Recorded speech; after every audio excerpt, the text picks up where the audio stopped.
And hello, everybody, and welcome to the Pixel Classroom podcast here. This is, of course, streaming live right now over your favorite networks and everything. Will be later available for the audio recording just this coming Monday here. So we took a couple weeks off to work with our little streaming here, but we got back, and I decided to bring actually a fantastic guest that will just really just kick this all off here. And she's laughing backstage. I can just tell right now and things like, oh, I'm not that modest right now. But anyhow, she is actually one of the main founders of the Teach Better team here. You probably see her usually almost all mornings streaming live for your coffee and talk teacher talk with all the whole ones. She's actually probably one of the reasons why my school podcast ever became a thing at my previous district and my current district. So without further ado, the one and only Rae Hughart. And there she is. So excited to be here. Love that I get to be any part of that intro. It's killer. So fun. So, Rae, you know, I gave you that intro. Like I said, I don't know how to go with this here. It's like when I had Josh on last year and we were over our things. Like, I'll just bring in here. Everybody knows this guy, but it's like, Rae, why don't we tell you a little about yourself? You know, what is, you know, you've been in education a while. What is you, what, you know, how did you get in this all-star? What really led to the Teach Better team? I mean, you know, you got a book out there, you have a website, you have live streams, you got conferences in Ohio and Illinois and so forth. It's a lot to do in a half an hour. So let's just get the ball rolling here. What do you got for us? Oh my gosh, I'm willing to share any of the secrets because they're definitely not secrets. But hi everyone, my name is Rae Hughart. I'm currently the CXO and co-owner of the Teach Better team. And honestly, my background's in middle school education. I was a mean old math teacher for over a decade and was doing Teach Better team part-time and then transitioned into my current full-time role. And I tell people I have like a joke of a job. Like I get paid to interview awesome educators around the world, promote them like absolute crazy to our network that is always eager to meet new people. I get to be a part of conference planning. I get to travel the world and speak, and I get to oversee all branding and marketing. So anything that our audience gets to experience, I get to be a part of that creation process. So I don't really know what I do, but that's kind of me in a nutshell. I enjoy it. Yeah, and it's so funny. Like you said, you do all these roles, and then, you know, like you said, it seems like you're everywhere. You pull these all off, and sometimes it's kind of like she's just Rae. She just inspires. She does all the things. She brings interviews. She brings members to the Teach Better team. She kicks them out, and then she brings them back in. You know, it's like the whole fun time. It's just I love it. But honestly, it takes the whole team. Like none of this I actually do on my own ever at this point. Like people joke all the time, oh, Rae, you're involved in so much. I'm like, yeah, but I'm now like just a pawn in the game because the Teach Better team has grown so much, especially the network, and the people have not just done their job, but evolved their role to be creative and dynamic and innovative. And I just think it's so cool that people let me hang out with them. Yeah, and that's really it. I mean, it's really grown a lot. I mean, like I said, I usually try to do them for the live stream, usually because of current things. I'm usually dropping my wife off at her school, and then I'm quickly going over mine, and I'm running around here. Luckily, we work in the same district, luckily in our own backyard now, so it's a little easier. But usually I'd like throw you on the ride to work. I'd have you on there, the thing, just be like, oh, yeah, I agree. Or, you know, I'd like at a stop sign is when I could do it. Yes, people, I follow the law. Please follow the law, but definitely tune in to Teach Better Today morning show. It's a live stream every single morning, Monday through Friday. And honestly, we just started. First, we were featuring members of our team, just talking shop. We, you know, like have some shenanigans. Then we get into educational topics. Now we're bringing in guests. Ryan, you have to be a guest, a part of that. I already have that kind of in the back pocket that I'm going to throw at you later. So yeah, things are great. I love that we get to hang out with our network by, you know, the morning, and then in the afternoon and throughout the day, our team is in schools doing professional development. So it's just fun. Fun stuff is fun. No, it is fun. I mean, I have to say, I mean, people, which is funny because right now I was just working with my web design team. We're working on websites for various clubs and organizations. Despite the doing, they have no websites. They have no websites. They're supposed to be throwing the main. We tried to like see Miss Yargas, go see Mr. Trellers, go see so-and-so and everything. So we started doing it. But one of the things we had to work on was like, guys, you got to promote your organization. Like, what do you mean promote yours? Like, you got to promote them. Like, where did they start? What was the organization? I mean, I had two people that started about exactly how soccer came to the US and why it became a major, why it became part of ISHA in Illinois. And I had one people that were working on some pieces about the culinary arts, FLAA, and a few other things. And they did the Disney cook-off last year. They were actually in Disney in April, and they created a virtual map of Earth and everything else. But they had to coordinate all the information, and it's kind of interesting just to see that come together. But at the same time, there's so many parts moving, and sometimes people are like, "Oh, you're just running that by yourself." Like, no. No, it's like if I didn't have X, Y, and Z, it wasn't like I'm running the GK News. There's about 15 students. We were 5 last year. We are 15 now, plus an extra teacher and our media director. So even though they might see one kid doing our minute interviews every Monday morning, or maybe a podcast with a teacher or the sports team that just won state, it's many moving parts. And some people say, where's Dr. Reed and all this? Like, if it wasn't for him, we wouldn't get this organized. And it's like, but if it wasn't for Colton or this person or Ray or Ellie, they wouldn't even happen there too. So there's a lot of moving parts that people don't really see goes into shows like this. Well, and when you're hoping that throughout this process, you're leaning into people's skill set, right? And you're trying to lean into what they enjoy. You're trying to lean into their strengths and really not challenge them too much in areas of weakness unless it's appropriate for the time and place. Joshua Stamper, you'll see him on the show. He's amazing educator, former principal, so much stuff I know he's been on here. But truly, day to day, he works in our video creation and does so much work in the art space. And so we lean on him in multiple strengths that he has. And the hope is that 90% of the time he enjoys the crazy things we throw at him, and I love it. So, well, Josh has a big family. Principal, he does his own podcast as well. He wrote a book. Sometimes I look like I don't know how he does it on. I've been on his show and he's been on me, and it's been very interesting us talking about that too. But it is really interesting how, you have, as they said, the cogs. No, it's not a shout out to my school because we're the cogs, but anyhow, about how many cogs make these, machines, this well-working machine actually works. But at the same time as when you put too much tension on it, or you don't put the right amount of oil to help develop people's skills. Right. And to your point, I've heard the term a cog in the machine have a negative connotation 99% of the time. And anytime I use it related to my own life or my current role, I love the balance between being in charge sometimes, being a member of the seat, a seat at the table sometimes, and sometimes just being in the executionary role, a cog in the machine. I think as educators, we need to find that balance, even in our own school buildings, of when do we get to be participatory, when do we get to support, and when do we get to sit at the table and actually make decisions. And honestly, I don't think I'd be happy doing any one of those roles, but I'm very happy getting to participate in multiple components of all of them. So, and that brings up a good point. It's like me, when my previous school, my last 3 districts, we always wore many hats. Like, we are doing, but sometimes you're expected to, like, hey, you got that time up, you need to help sub, this person is out, or, do you have a few minutes? Let's get this situated so we're ready to go for the football game tonight because we have youth, organization. But where do you think the balance becomes between you're giving people too much work and you're not giving them enough opportunities to develop as a role educator, or actually expanded beyond education?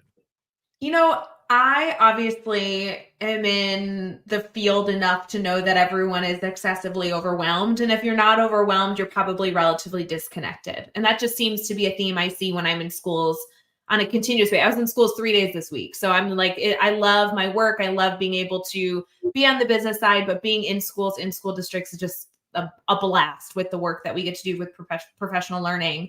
And I find that overwhelm for those teachers typically comes because of a lack of scalability in their efficiency doing anything. So if I'm working with somebody who's struggling in instructional practices or executionary roles with grading, it's not usually that they're doing anything wrong. It's not usually that they're not looking for a better solution, but sometimes we adopt practices, we adopt routines in our life that don't really lend themselves to being scalable. And that's where I think overwhelm comes in. So anytime you're looking at someone in a job that is more business focused or in a job that is education driven, we have to find ways to make things sustainable and scalable, because sustaining should be our first goal, and then making it scalable so it's not another thing, but blended within the things we believe in and continue to persevere through, becomes essential for us to be in any capacity to take on new things. That is actually pretty well said. I have to agree with that too. I mean, especially, like I said, it does seem where we have it, where it's like they're not necessarily bad at it, but it's like, where are they needing that role? Where they need that development? I had a teacher the other day who asked, like, "Hey, Ryan, you do all this in your classroom, and I'm doing this," and they're a science teacher. And as much as I love science, it's kind of like, but that's a whole different role. Just like math teachers, nothing from math. But I had one of my former students is now a teacher with me in my same school, first one ever. And she asked me the other day, like, "Hey, what was this little tool we used back when I was still in class?" Like, "You mean this one with Google Slides?" "Yeah, it's Google Slides, but didn't you able to, like, yeah, you hyperlink it, use this?" And she's like, "Thank you. I'm going to use that for my show, so they have the notes in there, so I'm not posting 9 different things on Google Class." I'm like, "Yeah, the truth is to try to get it down. Like, I do a checklist. I use Google Forms." It was more versatile last year, so they did some transitions between the videos and stuff, but it's all right there. And instead of me giving 15 copies to students for their checklists and other options and their reflections, and me checking those, I can just open the spreadsheet, do their names, check and see if they've done everything, and then I can still put in the points that is needed for reflection, or say, "Wow, that's a fantastic reflection," versus, "I got this done today." I'm like, that's not the reflection I'm looking for, but good job trying. Yes. Yes. It's interesting finding that balance. And I think when teachers are open to finding new things, if they don't make it scalable and sustainable, then they can't have another new thing because they're already at 100% capacity. We have to find ways to mix things in and find that opportunity to create more capacity by not just dropping something else off, unless it's something that doesn't make sense anymore. And then you should do that regardless. But lots of moving pieces with education these days. It is. And speaking of moving pieces, so you got the Teach Better conferences going. I know we had a little slide because of COVID and getting back into some other things too, but you're pretty well getting these, organizing one thing and having them show them things. So what really goes into the Teach Better conference? What are you looking for besides trying to drag me to one, which I'll probably get to one eventually here too. It's a couple other I things. think you should. I'm really trying. I almost got the ISTE a couple years ago. Finally, it was like, I'm so close. So it's like, which one do you think of? Like, I think I have a better chance of being with Rae at Teach Better than I do right now at ISTE, but I think both will happen. But what goes into the Teach Better conference, and what is the goal of the Teach Better conference? Yeah, there's so many layers to planning an event. We've done a Teach Better conference in 2019, and we did one in 2022. And I hope we do another one in 2024. We haven't necessarily made that plan yet. This is not a spoiler. We just really don't have plans yet. But Katie Miglin was actually brought onto the team to help plan that event. I mean, it is not something that is easy to do at a part-time capacity. Jeff and I, along with our team, kind of threw the 2019 together. And I know a lot of the work, 90% of the work fell on Jeff. And it's hard to run a company, support teachers, do all the things, and plan a successful conference. So when we did our deep dive reflection in preparation for 2022, it was a real struggle to start from the beginning and identify what we really want to see out of an event. And it wasn't a conference so that we could celebrate the people of the team. It wasn't a conference so that we could make a ton of money. Like, the goal of the conference, we found, the more we reflected on components of what makes a great event, was that we realized networking needed to be at the forefront of the conference. So it's not just about what is being presented. It's not just about how many amazing presenters are going to dedicate their time and share their ideas, but how can we network and make that a real true experience? So definitely every conference is a different vibe and feel, but anytime you guys participate in a Teach Better event, especially the conference that we hope to have again in the future, it really needs to be driven by people. And content you can get anywhere. You could probably meet, CJ Reynolds anywhere. You can hang out with Dave Burgess anywhere. You can meet Adam Welcome anywhere. You can get to know Neil Gupta anywhere. But with all these successful educators that we love learning from, the best part of what we like to create in any circumstance, whether it's our conference or just an event we're hosting, is the fact that you can learn from somebody and then, in theory, like, get a beer with them that night, right? We want us to all be real people. So that's something that we worked really hard on, and we got a lot of positive feedback, which I really appreciate our network being so vocal about any of their feedback all the time. Well, yeah, I mean, when I was at IDEA a couple years ago and you were there as well as Adam was there, and it was actually nice to actually go to the conference, meet the thing. But then later on, I actually did a morning run with Adam, even though I unfortunately got a cramp when we were about not even 3 blocks from the hotel coming. And he was like, "Are you okay, Ryan?" I'm like, "No, it's like my leg cramp." And I was limping half of the day, and people were like, "Are you okay?"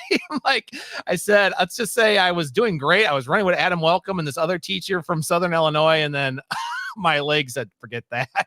Man. And I was doing great. It was a good run. It was a cold winter run. I hadn't done one in a while, but I was like feeling good. I was feeling good. And then Adam and I sat and talked for a little while afterwards. But yeah, it was just like that was a nice little thing to do. It like with you, like we talked, we hung out too. That's what got my previous district, how the podcast got going on over there and some of our media stuff there. And what I also took over here with my current role at my current school and everything. But it was good. The people really matter about it. But you're right. You can run and meet them. I've actually ran into people visiting an area, but like Jen Burtis, I actually see Jen on a weekly basis because I'm part of her workout. So we talk, we actually joke about Melissa, Jen, and everybody on that fitness group.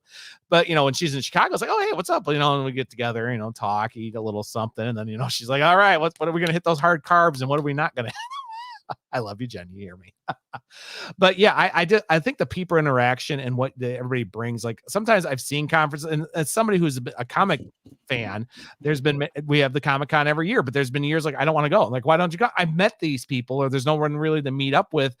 I mean, much as it'd be nice to get a signature or say, oh, cool. Hey, I just saw, Ashley Sullen from Clone Wars. Great. But why else am I going? Otherwise, I'm jumping on a train or driving 2 hours and spending $150 really just I saw the sites versus like, well, that's okay. I'll just read up online later what was talked about it versus actually, I got together and we did stuff. Yeah, I think there's two different types of networking, right? Some of it is just to meet somebody and have that immediate connection to say, "Hey, it was so nice being able to meet you in real life and just share my appreciation, but also maybe have a quick discussion I'd really value having." And the other is to turn our virtual network into an accessible virtual network, not just I follow you, I've read your books, I've engaged with you, but I want to have your cell phone number. I want to be able to collaborate with you when I need support. I want to be able to support you when you have something special going on, and creating more of a friendship beyond just being, acquaintances. And I think that that's a core pillar. I know that's a core pillar of our Teach Better team, is constantly wanting to be viewed as accessible and not wanting to come across as people that are too busy to have a time to hop on a phone call, or too busy, or too, I don't know, hoity-toity to be able to book us to come to your school district. Like, we are people. We want to make good things happen in education, and it doesn't matter where you're located around the world. Our goal is to help you. And if you don't have funds, then we're going to make sure we give you everything we can for free. And we're just here to be an ally with you throughout this journey. So education is an amazing place. Yeah, I agree. I mean, we were talking about networking. Like, I could call Dave Schmidl right now and he probably would pick up, and him and I would probably have a nice little 20-minute call followed by, so, what about that one thing I saw you doing? What were we doing that hustle family? It's nice to do that networking area. And I mean, like, same thing with the Teach Better. I mean, when I've really been kind of either been able, luckily I know majority of you, so I know I can get a hold of you guys if there's a little question. Of course. I reached out to Josh a lot last year when I was thinking of leaving my district and coming to my current district. I know that was a lot of talk back and forth with him. Dave was another one too. I mean, I was following some of your stuff. I mean, our communication would trying to get you on here and conflicting schedule. Is good that you're that open that you can get it, and I'm that open that we can actually just do that versus like, I don't know if I want to do it right now. She might be mad at me. I was so sorry I had to change our plan, but I'm so glad that we got like that quick turnaround, because yeah, I mean, when you value people and you value their time and you want to make certain things occur, you prioritize it. And I always hope, it's a big emphasis with our internal team when they're speaking to our network, that there is no one more important than family. And the people that are in our Teach Better family, we got to show up for on a consistent basis to the best of our ability. It's not always at the highest caliber that I wish, I could give everyone all the time 100%. But hey, if I only got 40% to give today, I'm going to give you 100% of the 40% I have, because you matter. And I think that's important as educators, to build a network that has that mindset. Yeah, and I think the trust goes a long way too. And also, they know when you can't always be there for everything. Like I had a teacher today reach out to me and I said, I can throw this email, but I'm like really busy. So like once this class is over, I am seriously got to go get this. And if I don't get this done, it's going to backfire on all of us tomorrow. Cause it's like, we have this big project. I need to finish that, but they appreciate that I did that. And I ended up running a coworker. Usually we are in our PLCs and I think, but the last couple weeks we've had other things and she's had other things. And I walked by her today in the mailroom and I said, long time no see, stranger. Even though we're technically, no, we work together on each other side of the building, but her and I just joked about a couple things, had a little talk, and then, parted ways. And like, I'll see you tomorrow. Like, I'll see you tomorrow too. And like, maybe we'll actually have time to talk a little bit. I love that. It was nice for us to do it. And we had a quick little talk about something that she had planned. So speaking of planning, so, you guys are always doing so much of the Teach Better team, up here and all the ones, everybody, the team that I shared there. And speaking of like, let's do my share again. Sometimes I have a little too much fun with this. Let's do my share again. Okay. There they all are. There's everybody. Oh, there you are. I like the fact you're number 3 on here as Chief Experience Officer. We have Chad, Jeff. It's always funny. I love listening to Jeff. If you're hearing this, Jeff, I do love listening to you sometimes. It's like fun. Everyone always tells me that Jeff's the boss, so it makes sense. I think he should be above everybody by himself because everyone else. I literally have people who I speak to, and they're like, "Who's the guy in charge? Jeff Gargis?" And I'm like, "Who told you Jeff was in charge? He probably told you he was in charge." I know. I mean, it's the same thing too. It's like sometimes like, well, yeah, but I know Rae too much, or like I hear Josh half of these live ones going here too. It's always very fun on that. But what does the Teach Better team have coming up in the near future? I mean, you did mention you're hoping to get a Teach Better conference in 2024. I mean, we still got 2023, and there's plenty of time for things. But what do you guys got coming up here for the rest of 2023 and into 2024? Yeah, I always joke that the Teach Better team is a portal that can get you involved in whatever way you're most comfortable, right? You go to teachbetter.com, which is what you're sharing now, and you can read free blogs every day. You can see our podcast network, which is full of 40 plus educational podcasts that we vetted and support. We have an admin mastermind that meets every single week that has administrators that come together to talk shop in a private Zoom call. I mean, we have an academy with free courses. Like, there's so many ways to get involved if you're just looking to be a little bit better, right? And that doesn't even count that we're live 6 days a week. We put out 8 podcasts a week. We just have a lot of content to support educators. In terms of future stuff, I kind of think like it really depends on what our audience wants. We've learned over the years, especially within the last 5 years, that there's no reason to create something that our audience is not advocating for. And there's no reason not to create something if our audience is advocating for it. So I know that conferences are something that our community loves. I know that our team will be speaking at a lot of public conferences in coming years. We also hope to put on our own in the future. We have a cruise coming up, which will be fun that some of us are featured in. And I do know, if I can give a little spoiler, we have a brand new program that is launching November 1st. Oh, November 1st. Hold on, guys. We got the big piece here. Get it ready to go. It's coming. It's coming. It's coming. Big one. I will say this is something that I know I'm not publicly allowed to talk about, but because your viewers are special, just don't tell anybody I told you, and we'll be fine. But November 1st, we are kicking off a very special cohort where we are giving out, I have to say this very carefully, we are giving out thousands of dollars. I don't think tens of thousands of dollars, I would say, in an upcoming cohort. Applications for this cohort start in November. I highly encourage you guys to check it out. It'll be open all month. And who knows, you guys might be able to participate in this beta, this pilot that we're doing. I like pilot beta programs like this. They're always exciting. Yeah, I think the cohort, something our group, our network has asked for, but we really like to make sure we do things well. And it's hard to do anything without some sort of beta pilot group, right? Like you want to get people's thoughts and ideas. You want to be able to tweak, and that's coming in November. A really cool pilot, and to be able to do a pilot well, I think it makes sense to give away a lot of money. So very excited. No, that does sound very exciting. I mean, November 1st. Wow. I mean, it's 9 days for my wife's birthday. There you go. See, there you go. Yeah, it's funny. Katie, and a special ed educator. There you go.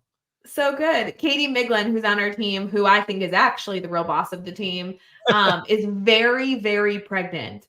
And so we keep joking that this is launching right before the baby comes. So like, it's good. November is going to be a very busy week for everybody. Yeah, I was Or about to busy month.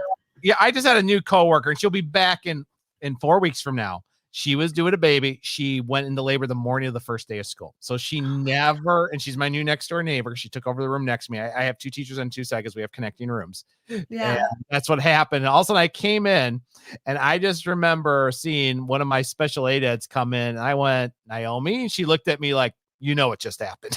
Oh no. I know. I'm like, Katie, Oh, you gotta be kidding me. before the baby, this has to launch. She Yeah. wasn't due till 2 weeks after school. I mean, it's good, and we always joke about it. It's like I said, everybody's like, "Who's Miss Howler?" I'm like, "You'll meet her again." Someday you'll meet her. Someday she'll show up to school.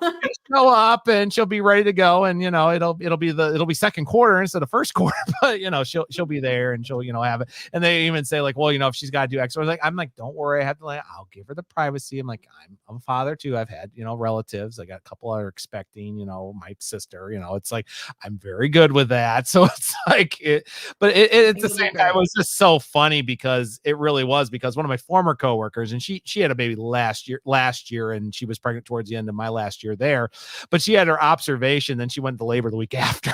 So the joke was she held out before her observation. Since she was 10 years there, she didn't have to have another one for 2 more years. So the joke was she was making sure that 2 year was not going to happen. So absolutely. Yeah. Oh my God. There's always something in education that is there as a curveball, and that's one of the many things many people experience. But yeah, it was quite the thing. So it's going to be interesting when she comes back to work end of October, and I'm pretty sure a lot of these kids are like, "Who is that?" They're like, "Who's that woman?" It'll be a good experience. They'll be all warmed up for her to have a successful year.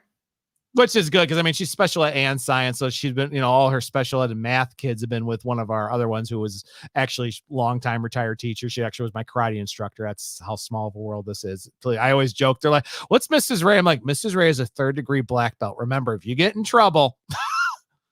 She don't look like much. She knows how to intimidate instantly. She just has to give a look like, "What are we doing now?" "Nothing. Sorry, Mrs. Rae." Love it. We have a diverse. Well, you know, as we're getting to our thing, Rae, I want to thank you so much for being on the show today, sharing little pieces here. Like I said, we'll have this, you know, on the audio. People listen to the audio here in about a week here, really kick off October and everything else, and a few other things. But is there anything else you want to share about what's coming up for the Teach Better, or anything else besides, you know, sharing our wonderful thing? Let me get my ticker on here. I mean, people can't see this on the audio show, but let me get that. There it is. There it is. My ticker right there. Yeah, I just want to encourage everybody to connect with the team, connect with me, connect with our full-time staff and everybody in the network. There's so much out there for us to enjoy in terms of connecting with real educators doing really good work. And I hope that this is not the only time we get to connect. I hope there's so much more to come. I am too. And like I said, I know you didn't invite. I'm more than happy to be. Hopefully get on gear. I know I was on a while ago for the podcast a couple years ago, but yeah, I'd love to do the live stream. Hopefully it'll work on a good day. I could either do that or just, you know, whenever you do. I try to work my schedule too. We'll make it happen. Yeah, it will happen. And honestly, I want to thank you again for everything the Teach Better to me has been doing, has led to a lot of inspiring. I still have your book, but along with my large collection, everybody's like, "You haven't added a book?" I said, "Don't worry, I ordered a new one today," because it was like, it's 25% off. I'm like, sold. They're like, "That's a math book." Like, I haven't read a new book in 2 months. I need a new one because I'm going to take a instructional coach class in 3 weeks, and then I'm stuck on those books for the rest of the 2023 year. So it's like, I mean, I need to get a book in. So there it is. So everybody else, thank you again for being on the Pixel Classroom podcast and watching us all here. And we'll see everybody later.